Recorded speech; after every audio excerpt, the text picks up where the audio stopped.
So you have this Vladimir Putin, this 23-year dictator, this totalitarian dictator who seems to be against communism and capitalism. He's just this independent. He's just above all the economic systems. So Putin says he wants to go into Ukraine in order to denazify it. He wants to demilitarize it. So that'd be like, hey, I'm going to go to America, just demilitarize. Just take the guns away from the military and the police and just, that's it. You know, we're going to demilitarize America, denazify America. You know what? America could use a denazification and a demilitarization. Anyways, Putin's stated goal is to denazify Ukraine. So, I mean, what's wrong with that, right? What the fuck is Ukraine doing with all these goddamn Nazis? America's financing the fucking Nazis, and the Nazis have taken over Ukraine, and now Putin has to worry about Nazi Ukraine taking over? That's not exactly what's going on. You have 44 million souls in Ukraine. How many of those souls are Nazis? A very small percentage. There's very little Nazis in the government. The right-wing groups make up only 3%, and those are right-wing groups, not Nazi groups. So the parliament in 2019, only 3% of the parliament, the right-wing groups either had 3% of the support or they only had 3% of the seats. So the Nazis have no sway, no say-so in the government, in the Zelensky civilian government. Now, Scott Ritter had mentioned some guy named Bandera. And I'll talk actually about Stepan Bandera in a second, but he's a historical figure. He's going to get shot and killed in 1959, so Bandera has nothing to do with nothing. And Zelensky is Jewish. So not only are there no neo-Nazis in the civilian government, the president is Jewish, who had a grandfather who fought the Nazis, the actual Nazis. Zelensky's grandfather died a colonel in independent Ukraine. He fought against the Nazis when he was in the Soviet army. Zelensky's grandfather fought against the Nazis. His brothers, his grandfather's brothers, 3 of them died in the Holocaust. So President Zelensky, president of Ukraine, is a Jewish president, is a Jewish person, is a Jew. And he had Jewish grandfather and grandfather's brothers who died in the Holocaust, who fought the goddamn Nazis. So when Zelensky asked, how can Ukraine be Nazi? That's a very good question. How the fuck can Ukraine be Nazis? Now, we should never forget that Russia was instrumental in defeating Nazis. 27 million Russians lost their lives for, the fight against fascist Nazi Germany. That's actually amazing. 27 million Russians died for freedom. America took us, several years to get into the damn war, and then we showed up several months too late. Anne Frank is going to die of syphilis. So ultimately, Stalin had killed 40 million of his own Russians, but for a spat, he stood up to Nazi Germany. He stood up to Nazi Germany, the only good thing that Stalin ever did in his entire fucking life. Now, Ukraine, they gave up 8 million lives in their fight against Nazi Germany. So, a lot of Ukrainians died fighting against the fucking Nazis. A lot of Russians died fighting against the goddamn Nazis. Now, when it comes to who's being the Nazi, Putin is actually identical to goddamn Hitler. You got Hitler, sitting there holding Putin's face, that, artwork. That's fucking brilliant, because Putin's just like looking at him like it's his father. Putin's invasion of Ukraine by way of Luhansk and Donetsk regions, the disputed border regions which have a bunch of Russian speakers, is identical. It is identical to the Nazi invasion of Czechoslovakia through the disputed border regions of the Sudetenlands, which had a bunch of German speakers, Germans living there. Oh, there's a bunch of Russians. It's a genocide against the Russians. That's what Putin is saying about Luhansk and Donetsk. But he's not just defending their sovereignty, he's invading Kyiv. He's invading all Ukraine. He doesn't even think Ukraine has sovereignty or deserves sovereignty. He thinks Ukraine is just a county of Russia. Luhansk and Donetsk, those are not just counties of Ukraine. All of Ukraine is one big county for Russia. So that's what Hitler did with the Sudetenlands. Lots of Russians live in eastern Ukraine, just like lots of Germans lived in western Czechoslovakia. And that's the pretense, that's the stronghold, that's the foothold. We got to go in there and save them Germans in the Sudetenlands. Got to go in there and save them Russians in eastern Ukraine. Sitting there saying it's a genocide. 14,000 people total have died. 4,000 of those that have died are Ukrainians. And a lot of civilians have died. So Putin is the goddamn Nazi. Putin is the one invading one sovereign country, invading another sovereign country. Zelensky's a Jewish president, a president who is a Jewish person. Is he part of the Jewish faith, part of the Jewish race? I don't totally understand the difference or the distinction with the race and the religion thing. But Zelensky is Jewish. His father fought against the goddamn Nazis. His fucking grandfather's brothers, which would be his, his grandfather once removed or some shit, died in the Holocaust. He had family members who died in the Holocaust. He had a grandfather who fought and shot and killed Nazis and was successful. And then eventually is going to die a colonel in independent Ukraine. Now, the U.S. government tells Americans in Ukraine that U.S. forces won't protect them, to just get out. That's fucking awesome. That's the opposite of leave no man behind. That's, you could leave those men behind. They're dead. They're goners. Just move on. They're all dead men. They're all a bunch of goners. They're all dead men.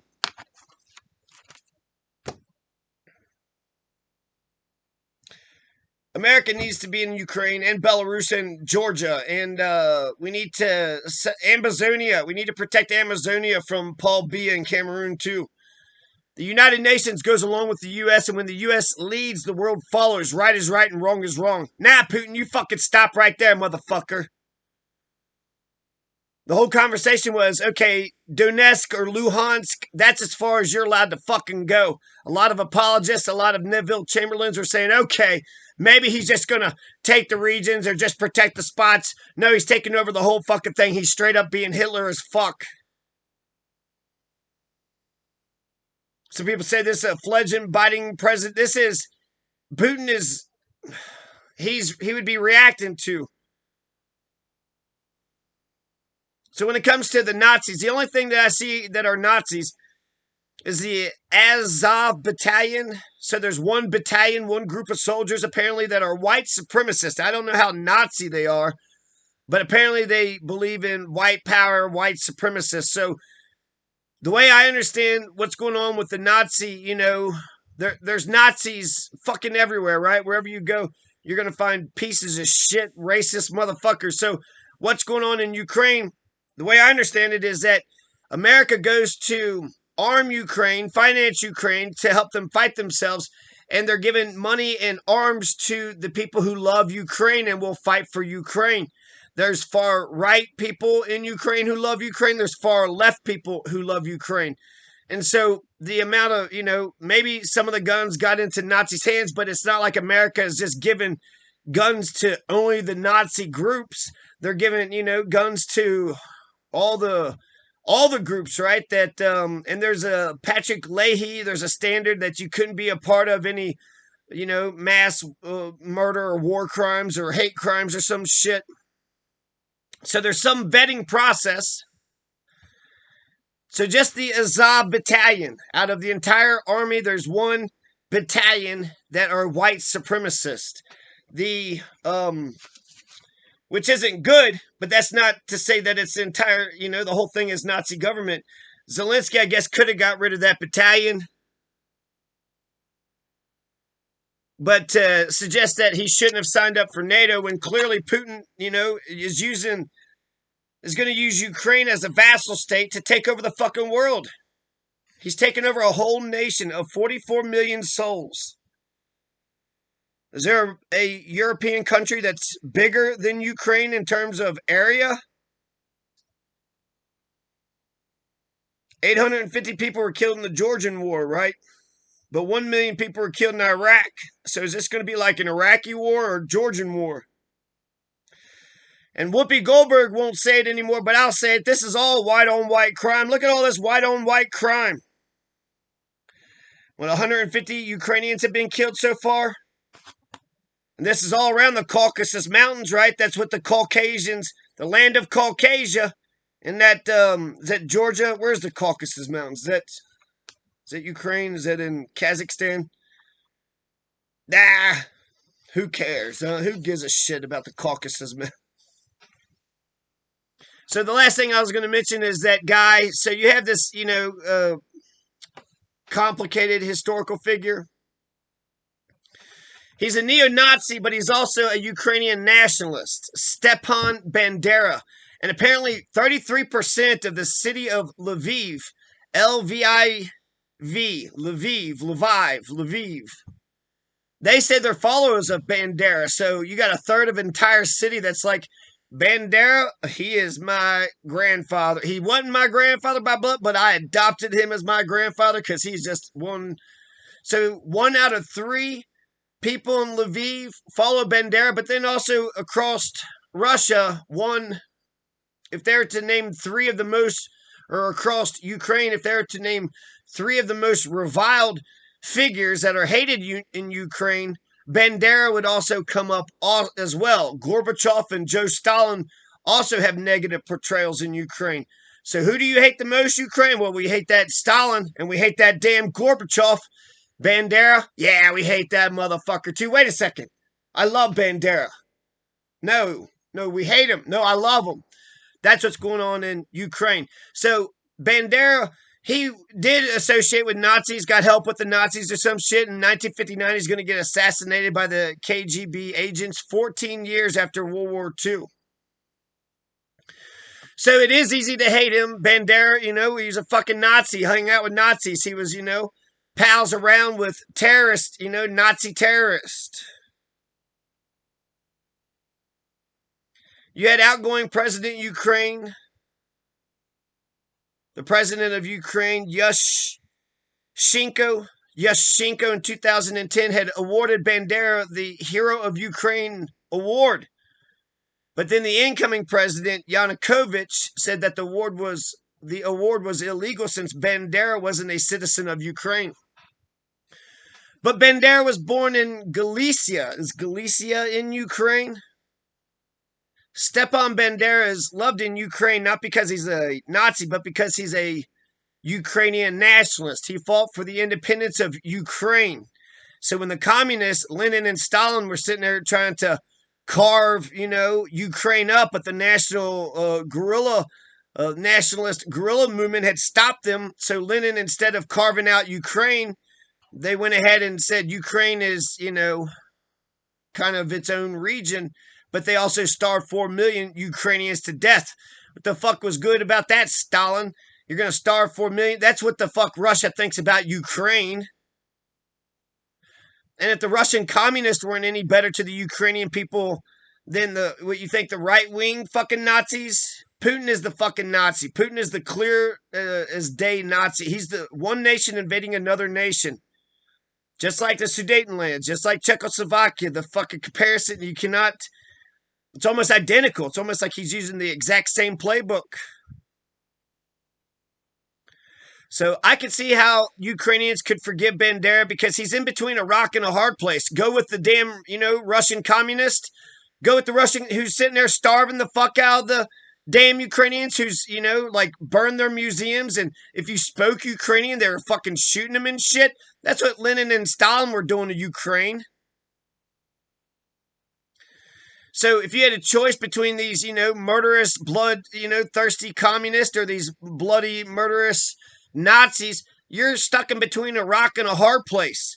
And in some respects, since Ukraine eventually did win their independence, Bandera, he's got an asterisk to his career, right? He had ties to Nazi Germany, but he also played the Nazis. He played the Nazis. He was able to, the Nazis threw him in jail. The Gestapo threw Bandera in jail at first, but then when they started to lose the war, they had released him in hopes that he could win some of the Ukrainians back over to the Nazis.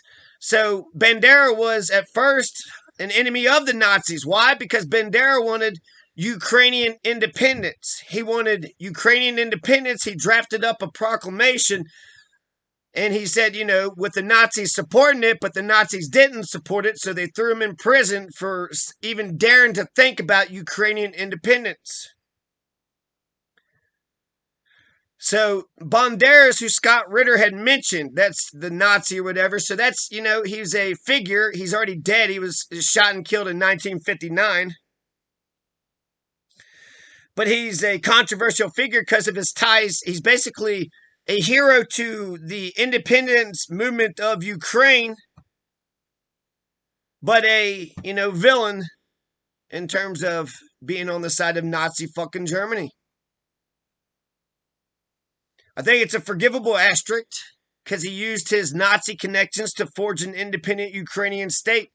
So in the sense that Bandera played the Nazis to get an independent Ukrainian state, that was brilliant. That was genius. He's going to get killed in Munich in West Germany at the age of 50, 14 years after the end of the war in 1959, assassinated by KGB agents. So Stepan Bandera, right, eventually he's going to get his. But you can't say that the damn Russian communists were any better to the Ukrainian people, sitting there destroying their museum, saying that if you speak Ukrainian, you're going to get shot and killed. Basically trying to, kill the Ukrainian nationalist culture that the local people had. Which is exactly what Putin is sitting there saying. He's sitting there saying that it's Lenin's Ukraine, so he's trying to destroy Lenin's Ukraine. But then he's going to do the same shit to Ukraine, sitting there saying that Ukraine isn't its own nation and it's a part of Russia. So he's going to try to destroy Ukrainian culture, maybe burn the museums down. Maybe if you speak Ukrainian, you'll get shot in, Russian-occupied Ukraine. So that's the whole Stepan Bandera controversy. Okay, Scott Ritter had mentioned him. Bandera's been dead, since 1959, so for over 60 years. And in terms of who is the Nazi, the fucking dictator, totalitarian piece of shit that doesn't believe in democracy, the right-wing fucking totalitarian motherfucking sovereign nation that invades another sovereign nation, that's the Nazi. And I bet you if you look real close to the Russian battalions, I bet you'll find some white supremacist battalions in the Russian legions as well.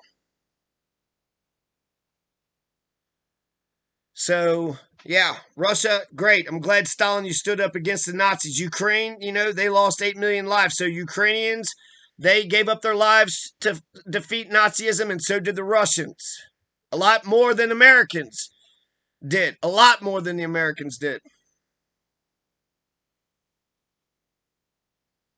Putin's invading Ukraine just like Hitler invaded Czechoslovakia. Zelensky's a Jewish president with a Jewish grandfather that fought against the Nazis, that had brothers that died in the Holocaust. Get the fuck out of here. You're going to sit there and say Ukraine, he's going to denazify the Ukrainian armed forces and the government?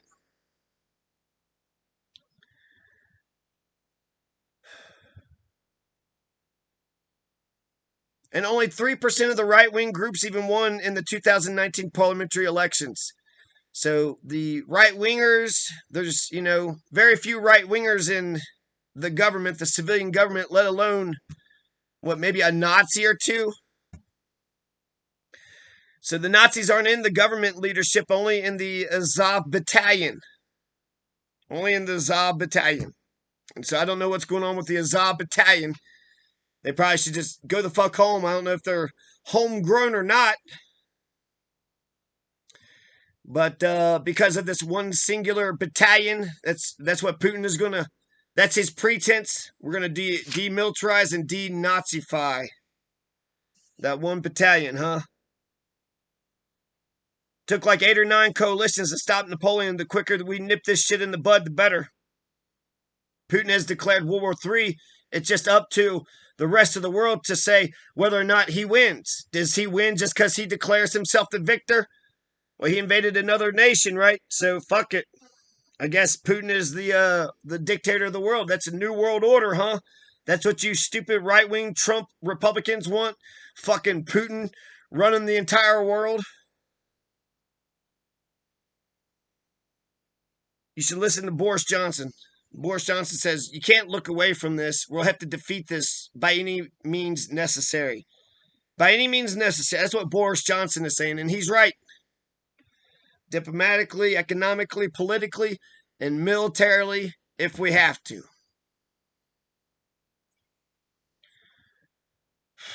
So there you go.